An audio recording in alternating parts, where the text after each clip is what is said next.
গতকাল রাত্রে যখন আমি খাবার দিতে বের হলাম, খাবার দিতে যাওয়ার পরে একটা পাগলের সঙ্গে আমার একটি ঘটনা ঘটে গেল।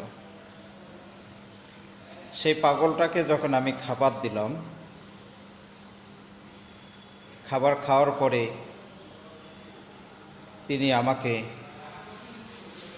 একটা জিনিস হাদিয়া দিলেন। আসলে সে জিনিসটা কি এটা কিন্তু আমি নিজেও জানি না। এতটুক কালো একটা পাথরের মতো, হাতে যখন নিলাম সেটা ওজন লাগতেছে, মনে হচ্ছে যে এটা পাথর, রাস্তার পাথর। কিন্তু আমার সঙ্গে যে আরও একজন ভাই ছিলেন, উনিও দেখতেছিলেন এই পাথরটা হাতে নিয়ে। পরে এই পাগল তিনি আমাকে বললেন যে এটা দাও। আমি আসলে সহজে ওই জিনিসটা খাচ্ছিলাম না, তো উনি আমার সব কিছু ফলো করতেছেন, কিন্তু আসলে আমি খাচ্ছি না। তারপরে উনি আমার কাছে জিনিসটা চাইলেন, আমি ওনাকে দিলাম।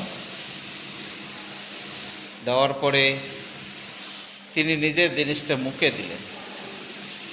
মুখে দেওয়ার পরে ওনার মুখের মধ্যে জিনিসটা গলে গেল, মুখটা হয়ে গেল কি সুন্দর লাল টকটকা, আর উপরের যে কালো খোসাটা সেটা আঙ্গুরের খোসার মতো বাইর হয়ে আসলো। শুধু আমি এতটুকু ওনার মুখের মধ্যে দেখলাম। দেখার পরে